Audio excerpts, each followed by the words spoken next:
So good evening, everybody. Welcome to the session.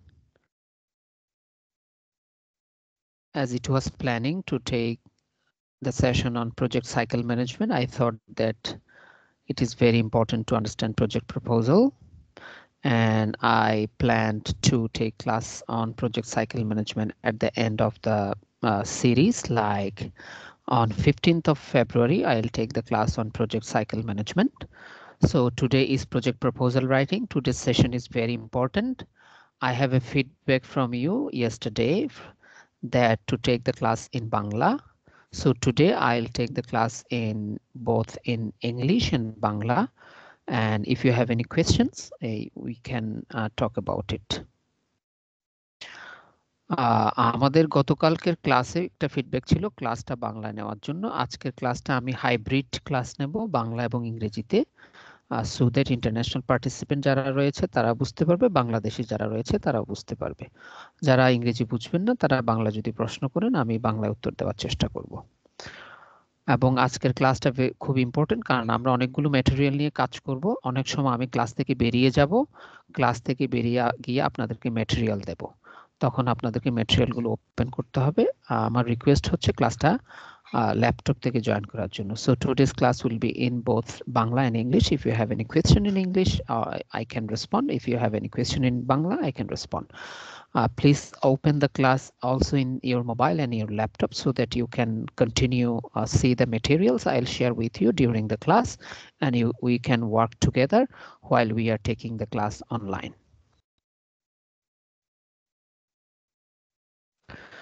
এবং আরেকটা বিষয় সেটা হচ্ছে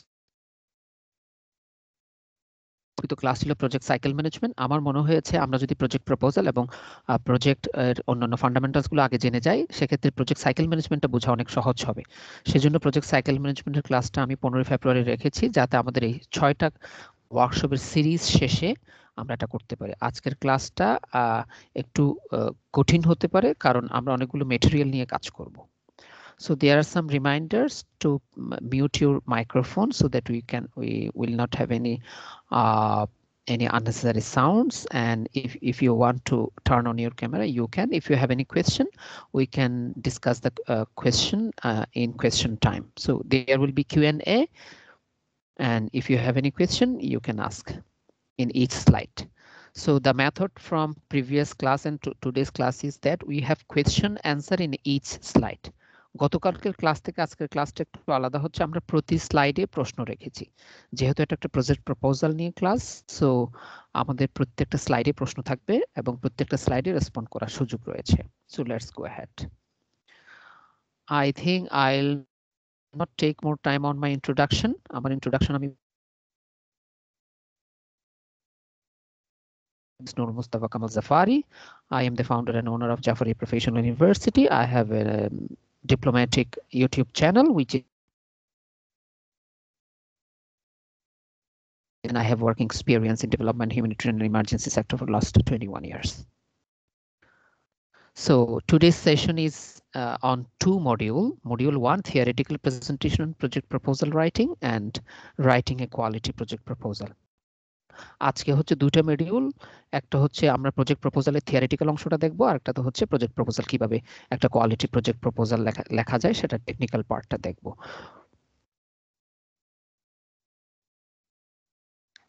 Now before starting the module 1, I have a question. Can you hear me clearly? Dipak দা এবং বিথি আপা, আপনারা আমাকে শুনতে পাচ্ছেন কিনা লাউড এন্ড ক্লিয়ার? হ্যাঁ, শুনতে পাচ্ছি। অ্যান্ড গতকালকে আপনাদের একটা ফিডব্যাক ছিল বাংলায় সেশন নেওয়ার জন্য। আমি সাধারণত বাংলায় সেশন নেই না, বাট আজকের সেশনটা বাংলা এবং ইংরেজিতে নেব, এবং আমার রিকোয়েস্ট থাকবে আজকে আমাকে প্রচুর প্রশ্ন করবেন, কারণ এটা হচ্ছে প্রজেক্ট প্রপোজাল রাইটিং নিয়ে। এবং আপনাদের এই প্রজেক্ট প্রপোজাল একটা আমি অ্যাসাইনমেন্ট দেবো, গতকালকে কোনো অ্যাসাইনমেন্ট দেয়নি। সো আজকের ক্লাসে অ্যাসাইনমেন্টটা শেষ করতে পারলে আমি আপনাদেরকে সার্টিফিকেট দেব, এবং অ্যাসাইনমেন্টটা শেষ করার জন্য 5 দিন সময় দেওয়া হবে। সো গতকালকে সার্টিফিকেটটা আমরা দিয়ে দিয়েছি, বাট আজকে সার্টিফিকেটটা অ্যাসাইনমেন্ট শেষ হলেই দেব। So today after today session will give you an assignment, and if you complete the assignment, we will provide you the certificate. এবং অ্যাসাইনমেন্টটা করার জন্য কোনো হেল্প লাগলে কিন্তু আপনারা সবসময় আমাকে হোয়াটসঅ্যাপে ডিস্টার্ব করবেন, কারণ আমি চাই আগামী এক সপ্তাহে আপনারা প্রজেক্ট প্রপোজাল রাইটিংটা অন্তত কিছুটা হলেও শিখেন। So I want that you can write a project proposal by next week, and I will be on WhatsApp to respond to you any question. So let's start. Expectation, we know the expectations. I think I will skip it. Let's start. What is a project? এই ডেফিনিশনটা আমি নিয়েছি পিম্বক 7th edition থেকে। What is a project? A project is a temporary endeavor undertaken to create a unique product, service or result. আমরা তিনটা জিনিস খেয়াল করি। একটা প্রজেক্টের তিনটা জিনিস থাকবে। এক নাম্বার, এই প্রজেক্টটা হচ্ছে টেম্পোরারি। আপনারা সবাই জানেন প্রজেক্টের একটা শুরু থাকে, শেষ থাকে। Every project has a period, every project has a starting and has an ending. Number two, a project always creates something, change something. প্রত্যেকটা প্রজেক্ট কিছু তৈরি করে কিংবা কিছু চেঞ্জ করে, আপনারা সেটা জানেন। আমাদের কিছু ইম্প্যাক্ট থাকে, কিছু আউটকাম থাকে, কিছু আউটপুট থাকে, কিছু অ্যাক্টিভিটি থাকে টু ব্রিং চেঞ্জ, পরিবর্তন আনার জন্য। So in development and humanitarian sector, we have some outcomes, some goals, outputs, and activities to bring change. Now, what is a project proposal? So there is a definition. As per the definition, a project proposal is an external or internal document that has a title, the start and end date of the project, the objective and goal of the project, the requirements, and the description of the population and project solution. So সাধারণত আমরা জানি project proposal এ কি কি থাকে, but let's go forward to see the technical things. Now, in this part, I'll ask you some question, and I will request you to think. The question is, what are the important parts of a project proposal? একটা project proposal এ কি কি থাকে? একটু ভাবেন, then let's go ahead. Generally, একটা project proposal এ যা যা থাকে, generally in a project proposal we see the name of the project, the name of the donor, the implementing partner, the project period, the budget, project location, beneficiary, address of the organization, and contact person.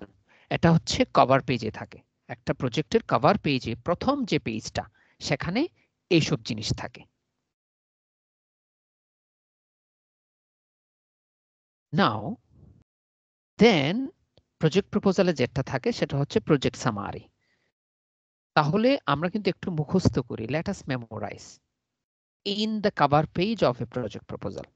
Project প্রপোজালের cover পেজটা কল্পনা করেন। Think about a cover page of a project proposal. সেখানে কি কি থাকে? প্রথম page, first পেজে কিংবা প্রথম প্যারাগ্রাফে সেখানে থাকে হচ্ছে name of the project, name of the donor, name of the implementing partner, project period, project proposed budget, project location, address of the organization, and contact person, and generally the executive director or country director name and his email address. Now let us come to the second part. Second part is project summary. Means the summary of the project. প্রজেক্টের সারাংশটা ওখানে থাকে। সেখানে কি কি থাকে দেখেন? Generally, it is changeable, but generally it includes introduction, name of the project, project area or location, project beneficiary,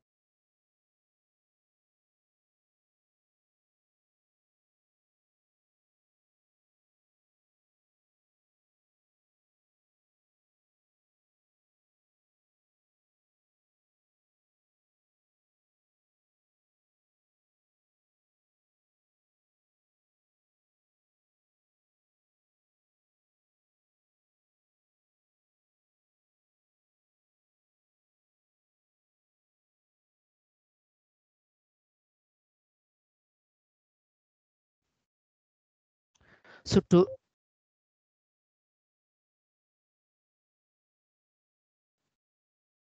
to write the project proposal,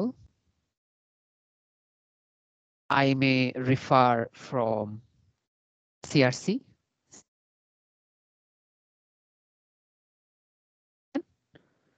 then maybe National Children Policy, then maybe I refer from some other international standards, maybe Child Protection Minimum Standards, CPMS.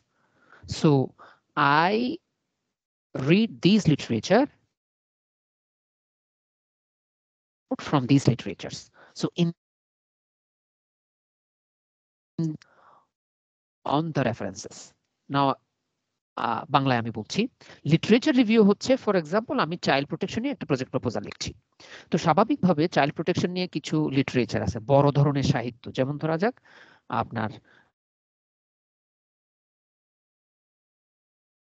তারপর হচ্ছে বাংলাদেশের শিশু নীতি তারপর হচ্ছে ধরা যাক child protection minimum standard সিপিএমএস যেটা স্পিয়ার স্ট্যান্ডার্ডের একটা অংশ তাহলে আমি এই তিনটা লিটারেচারের উপর 3 লাইন করে একটা রিভিউ লিখলাম যে কোথায় কি কি আছে এটা হচ্ছে লিটারেচার রিভিউ কোনো প্রজেক্ট প্রপোজাল আমরা লিখি কোথাও কোথাও লিখি না now I have a question Deepak দা কখনো আপনি লিটারেচার রিভিউ প্রজেক্ট প্রপোজালে দেখেছেন কিনা হ্যাঁ আছে ভাই হ্যাঁ দীপক দা আজকের সেশনটা কিন্তু আমরা খুবই প্র্যাকটিক্যাল নেব আমি অনেকগুলো ডকুমেন্ট আপনাদের সাথে শেয়ার করব আজকের সেশনটা দীর্ঘ হলে কি সমস্যা আছে না না সমস্যা নেই হ্যাঁ কারণ হচ্ছে আমার এন্টায়ার 6টা ওয়ার্কশপের মধ্যে শুধু আজকেরটাতেই আমি আপনাদেরকে সবচেয়ে বেশি জ্বালাবো এই একটা জিনিস নিয়ে এমনও হতে পারে আগামী 1 মাস আমি আপনাদেরকে ডিস্টার্ব করছি প্রজেক্ট প্রপোজাল নিয়ে ঠিক আছে ঠিক আছে ওকে হ্যাঁ বাকিগুলো থিওরিটিক্যাল বাট আমি যেটা চাই যে এই 1 মাস শেষে অন্তত একটা প্রজেক্ট প্রপোজাল আপনারা নিজেরা ডেভেলপ করেন এবং পুরো জার্নিতে আমি আপনাদের সাথে থাকবো অন্য ওয়ার্কশপগুলো জাস্ট আমি এমনি থিওরি বলে যাব বাট এটাতে আমি খুবই সময় নেব এবং খুবই ডিস্টার্ব করবো মেবি হোয়াটসঅ্যাপ আপনাদেরকে সবসময় আমি জ্বালাবো যে আমাকে এটা লিখে দেন এটা পাঠান ওটা পাঠান এটাকে আবার ডকুমেন্ট আমিও কিন্তু দেব সো আমি আপনাদেরকে অনেকগুলো কাজে একসাথে আমরা কাজ করবো ইনশাআল্লাহ ঠিক আছে থ্যাংক ইউ ভাই let's go head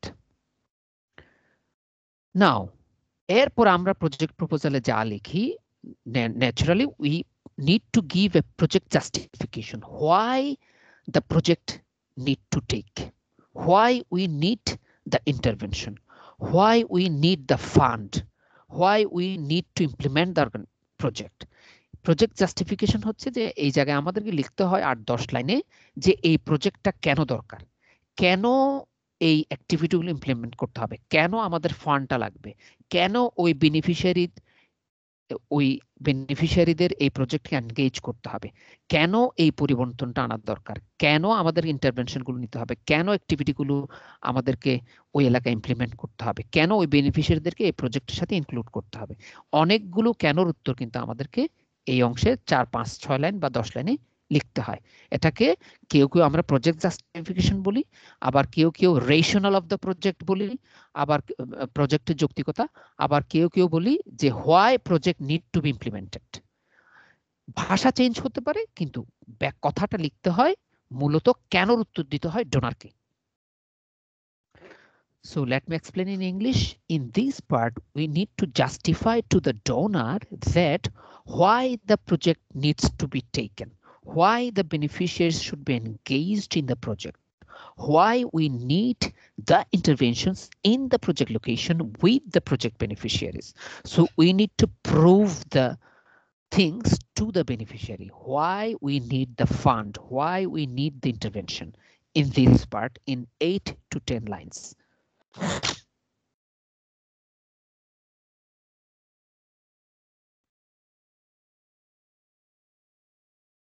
Now, in this part, next part, in 20 to 25 lines, we need to provide a context analysis to the donor. For context analysis, we need to provide answers to some questions like what are the situation prevailing in the area or concept or among the targeted populations, what should be there, what don't exist there that's supposed to exist, what are the problems and solutions too. And in short, we know the famous PASTEL analysis.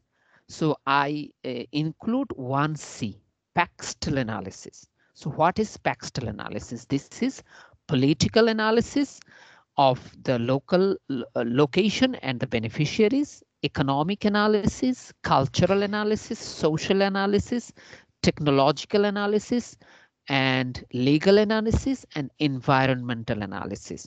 Through political analysis, we analyze the political situation of the location and the beneficiaries or the population. Then economic analysis, we analyze the economic situation which is existing in the location and of the beneficiaries, we explain their economic condition. Then in cultural analysis, we try to explain to the donor about the cultural situation of the beneficiaries, especially the social cohesion, the religious issues, the cultural sensitivities, and the understanding of the people, the behavioral pattern, especially regarding the culture. Then social analysis, the social and societal system believe in structures, organizational institutions. If there is any dogmas, stigmas, we explain these things there. Then technologically, how the beneficiaries are advanced and what are their exposure to the technology. We explain this, and legal situation and legal status, and also environmental things we explain here.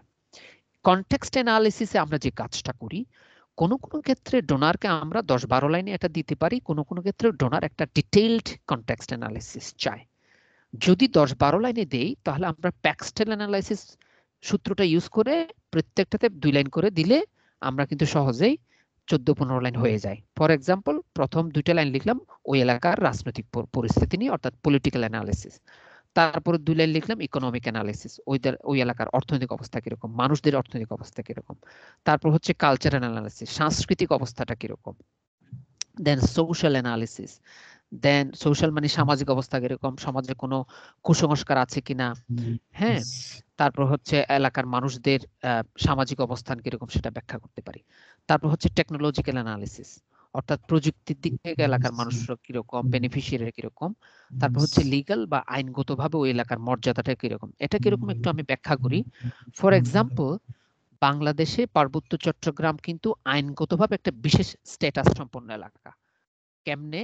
আপনার ধরা যাক আমি যদি পঞ্চগড়ের বাসিন্দা হই, ওখানে কিন্তু আমার কোনো প্রজেক্টের বেনিফিশিয়ারি হতে গেলে রাজার এক্সকিউজ মি সার্টিফিকেট লাগবে না। বাট আমি যদি বান্দরবানের বাসিন্দা হই, আমি যদি প্রজেক্টের বেনিফিশিয়ারি হতে চাই, আমার কিন্তু রাজার সার্টিফিকেট লাগবে যে আমি ওখানকার স্থায়ী বাসিন্দা। সো লিগ্যাল বা আইনগতভাবে পার্বত্য চট্টগ্রাম, খাগড়াছড়ি, বান্দরবান এবং রাঙ্গামাটির অবস্থানটা একটু ডিফারেন্ট। আবার কোনো বাংলাদেশের এলাকা রয়েছে যেগুলো হচ্ছে আপনার পিছিয়ে পড়া জনপদ। সো পিছিয়ে পড়া জনপদের কিন্তু লিগ্যাল স্ট্যাটাসটা একটু ডিফারেন্ট। এরকম কোনো বিষয় থাকলে আমরা অবশ্যই সেটা ব্যাখ্যা করব। তারপর হচ্ছে এনভায়রনমেন্টাল, পরিবেশগত কোনো কিছু যদি থাকে সেটা অ্যানালাইসিসটা আমরা দেব। এটা আমরা তাহলে 2 ভাবে দিতে পারি। যদি ডোনার চায় 10-12 লাইনে দেব, তাহলে এখানে প্রত্যেকটা থেকে 2-1 লাইন করে দিয়ে দেব। যদি ডোনার চায় যে আমি ডিটেইল একটা অ্যানালাইসিস দিই, তাহলে আমি এক্সকিউজ মি আমি 5 ভাগে দিতে পারি, সরি 6টা বা 7টা পয়েন্টে দেব। পলিটিক্যাল অ্যানালাইসিস আমি 5-6 লাইন দিলাম, economic analysis 5-6 line, cultural analysis 5-6 line, social analysis 5-6 line, technological analysis 5-6 line, সেভাবে আমি অ্যানালাইসিসটা দেব।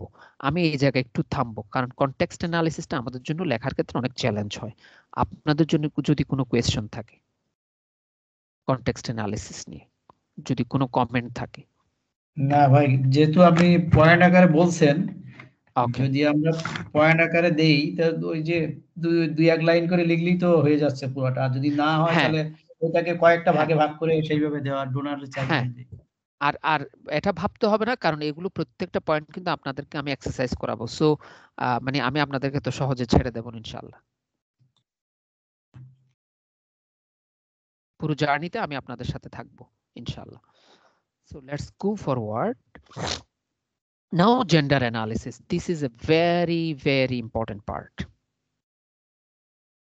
Why? Because nowadays the donors are getting feminist centered or feminist leadership or feminist centered. For example, DFAT, Australian government, CAC, Canadian government, DFID, British government, They are feministic leadership believer. So, and the members of the Accord Alliance members, they are always promote feministic leadership. So they often ask for a gender analysis. For example, Diaconia, for example, Dan Churchit, FinChurchit, GAG, DFAD, DFID, Oxfam. So there are many donors who will ask you to provide a gender analysis. So in gender analysis, number one, we need to provide gender segregated demographic information, not SAD data. SAD means sex and disability disaggregated data. SAD is a different thing. I will explain SAD as ADD. But gender analysis is only the analysis of the gender segregated demographic information. Then we need to provide the educational situation of the female girls in the locality, then financial condition of the women, then GVV scenario, then the available services for women in the locality, and what can be done, or what are the things available in the locality to promote or empower women and children. Now in Bangla, gender analysis কিন্তু এখন আপনার অনেকগুলো donor আলাদাভাবে চায়, even sad ডেটার বাইরে। Sad data তো একটা box, SADD, SADD sex and disabilities disaggregated data. SADD ডেটার বাইরে কিন্তু দীপকদা বা বিথাপা আপনারা জানেন যে অনেক জায়গা কিন্তু জেন্ডার অ্যানালিসিস আলাদাভাবে চায়। কারা চায়? বিশেষ করে যারা ফেমিনিস্ট লিডারশিপে বিশ্বাস করে, যেমন Australian government, DFAT, Canadian government, GAC বা গ্যাক, তারপর হচ্ছে DFID, তারপর হচ্ছে অ্যাকর্ড অ্যালায়েন্সের সমস্ত মেম্বার। অ্যাকর্ড অ্যালায়েন্স মানে আপনার DCA, FCA, NRC, DRC, তারপর হচ্ছে আপনার ডিয়াকোনিয়া, তারপর হচ্ছে সুইডিশ এইড, এরা সবাই কিন্তু আলাদাভাবে জেন্ডার অ্যানালিসিস চাইতে পারে। সো জেন্ডার অ্যানালিসিস আমরা কিভাবে লিখবো? জাস্ট 6টা জিনিস লিখবো 2 লাইন করে বা 1 লাইন করে, হয়ে গেছে। কিভাবে? 1 নাম্বার, প্রথমে আমরা দেব ওই এলাকার জেন্ডার সেগ্রিগেটেড ডেটা, ওখানে নারী কয়জন, পুরুষ কয়জন, নারীদের মধ্যে ওদের বয়স গ্রুপটা দিয়ে দেবো 10, ফর এক্সাম্পল 0 থেকে 18 কয়জন, 18 থেকে 35 কয়জন, 35 থেকে এটা দিয়ে দেবো। তারপর হচ্ছে আপনার থার্ড জেন্ডার যদি থাকে সেটা দিয়ে দেবো, ওখানে থার্ড জেন্ডার পরিস্থিতি কেমন সেটা আমরা দিয়ে দিলাম। দ্বিতীয়ত আমরা 2-1 লাইন লিখলাম যে ওই এলাকাতে আমার প্রজেক্ট লোকেশনে নারীদের শিক্ষার অবস্থা কিরকম, নারীদের সাক্ষরতার হার কত, এবং নারীরা কি পরিমাণ নারী স্কুলে যায় বা না যায়, ড্রপ আউট রেট কিরকম সেটা। তারপর দেখব ওই এলাকার নারীদের আর্থিক অবস্থা কিরকম। আমি এই তথ্যগুলো কোথায় পাবো সেটা বলছি একটু পরে। ওই এলাকায় জেন্ডার বেস ভায়োলেন্স কিরকম হয়। তারপর হচ্ছে ওই এলাকায় নারীদের জন্য কি কি ইনস্টিটিউশন রয়েছে বা সার্ভিস রয়েছে। আর আলাদাভাবে লিখবো ওই এলাকায় এনজিও এবং সরকারের কোন কোন প্রজেক্টগুলো নারী এবং কন্যা শিশুদের এম্পাওয়ারমেন্টের জন্য কাজ করছে, সেই তথ্যটা আমাকে ফিল্ড থেকে নিতে হবে। এখন তথ্য কিভাবে নেব? 1 নাম্বার তথ্য আমি ফিল্ড থেকে তথ্য নিতে পারি সার্ভের মাধ্যমে বা ইন্টারভিউর মাধ্যমে, তারপর হচ্ছে গুগল সার্চের মাধ্যমে, তারপর হচ্ছে আপনার বিভিন্ন রিপোর্টের মাধ্যমে, এবং মোস্ট ইম্পর্টেন্ট অবশ্যই ইউনিয়ন পরিষদ থেকে আমরা এই তথ্যগুলো জেন্ডার অ্যানালিসিস জন্য তথ্যগুলো নিতে পারি। আমরা জাস্ট এই ভাগ অনুসারে লিখলে কিন্তু একটা জেন্ডার অ্যানালিসিস খুব সহজে আমরা লিখতে পারবো। আমরা যেহেতু সামনে এটা করব, আশা করি আমি এখানে না থামি। Beneficiary analysis, beneficiary analysis is a very simple thing. Number 1, we need to put what is the total population of the location, then how many beneficiaries we are including, and their sex and disability disaggregated data we need to include. Means, for example, I have one union in my project, so I need to write total population of the union. For example, I have 10,000 persons in the union. Then project beneficiary means my direct beneficiary is 500, then my indirect beneficiary is 1,500. So my total beneficiary is 2,000. Now segregation of direct beneficiary. Among 500 direct beneficiaries, I have 250 female beneficiaries, 250 male beneficiaries. Now age disaggregation. Now age disaggregation. For example, 0 to 18, I have 100 beneficiaries, 18 to 35, 200, 35 to 50, 200, then 50 above, 100, total 500. Now sex, person with disability disaggregation. Among 500 beneficiaries, I have 50 person with disability and 450 person without disability. So this is called SAD, S-A-D-D, sex and disability disaggregated data. One thing সেটা হচ্ছে beneficiary অ্যানালিসিসে আমাদেরকে কিন্তু total ওই লোকেশনের total জনসংখ্যা দিতে পারলে খুবই সুন্দর হয়।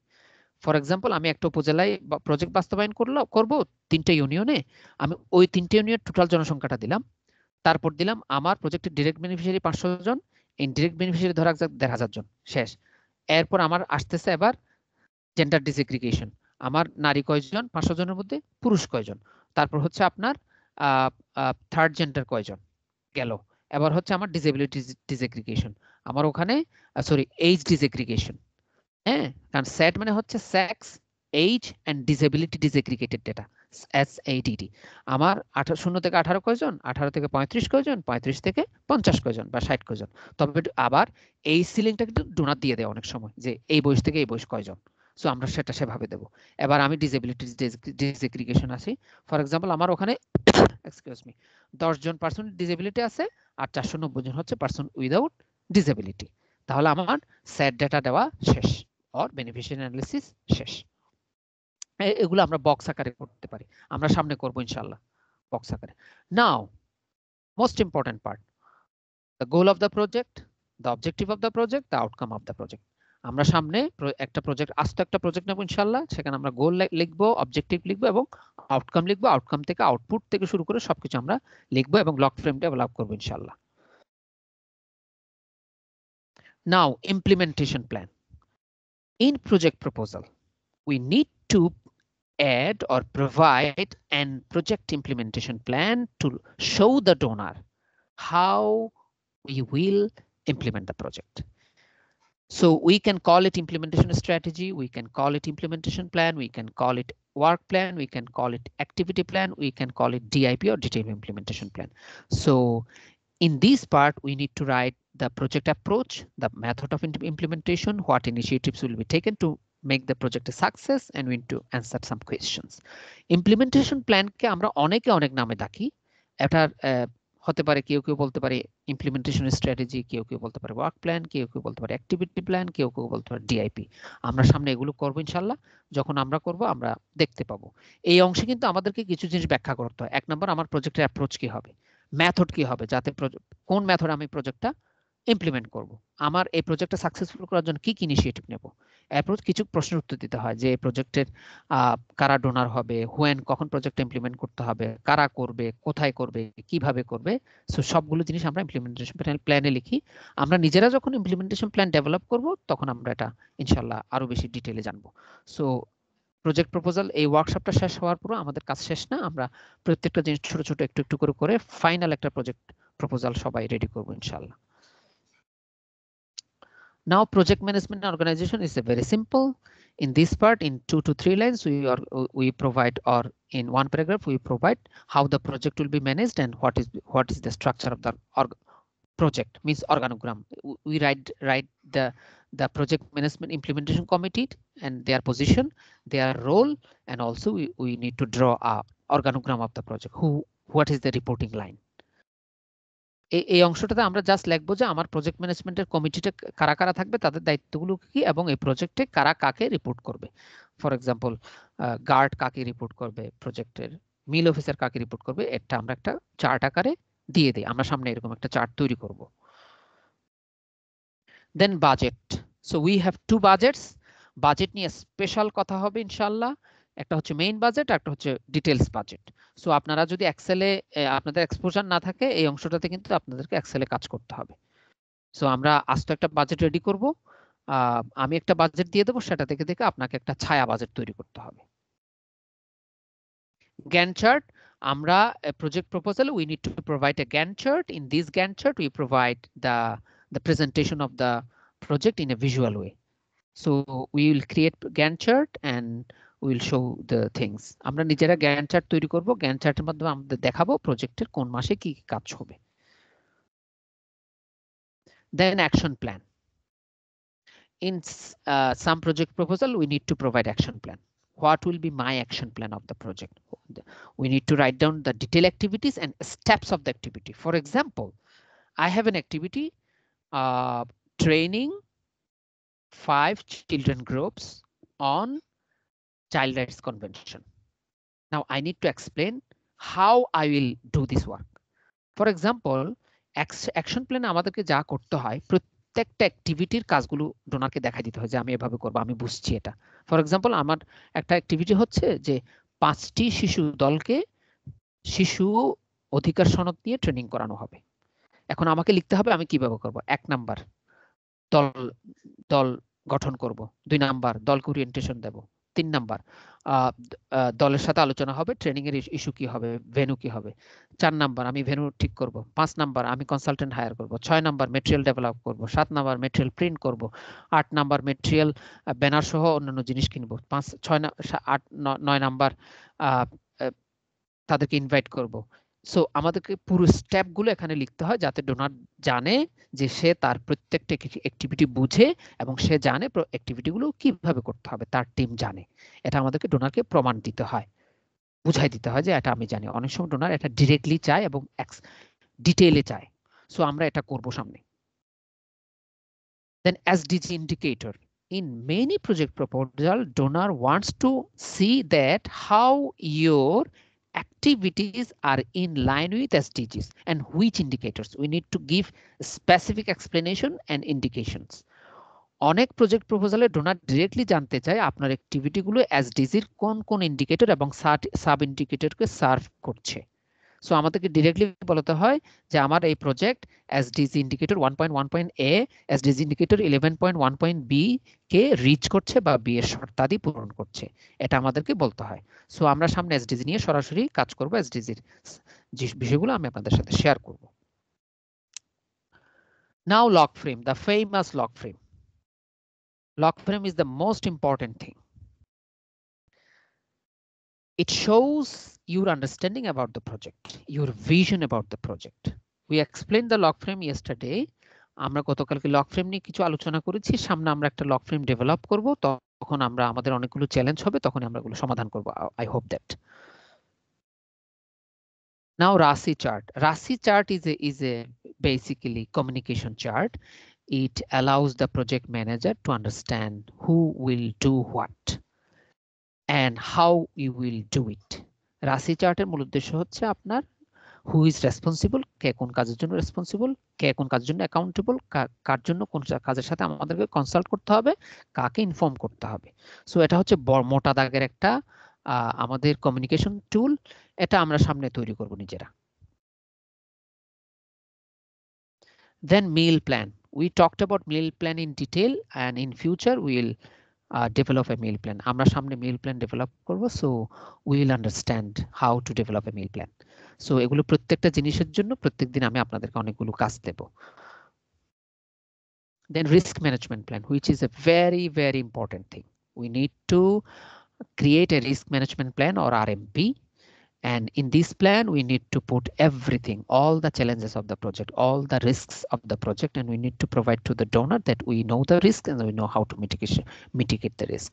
Risk management plan এ আমাদেরকে ডোনারকে সবকিছু দিয়ে দিতে হয় যে এই প্রজেক্টে কি কি রিস্ক আছে, রিস্কটা কোত্থেকে আসতে পারে, রিস্কটা ক্যাশ ম্যানেজ করবে এবং আমরা রিস্কটাতে কি কি পদক্ষেপ নেব এবং এই রিস্ক পদক্ষেপ নেওয়ার জন্য বা সামলানোর জন্য আমাদের কি কি রিসোর্স দরকার।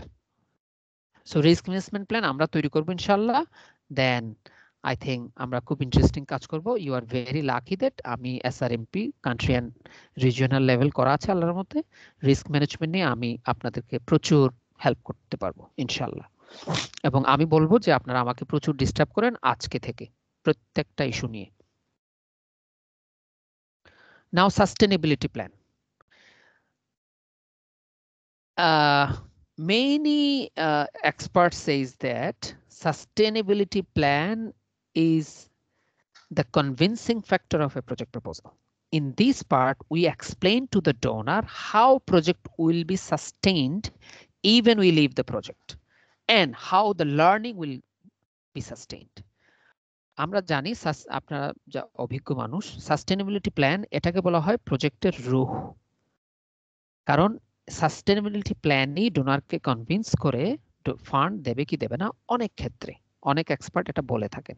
এবং এই অংশটাতে আমরা দেখাই যে এই প্রজেক্টের লার্নিংটা কতটা সাস্টেন করবে জনগণের মাঝে বা বেনিফিশিয়ারির মাঝে, এবং এই প্রজেক্টের যে ডেলিভারেবলস গুলো থাকবে সেগুলো কিভাবে কতটা সাস্টেইনড হবে, এটা আমাদেরকে লিখতে হয়।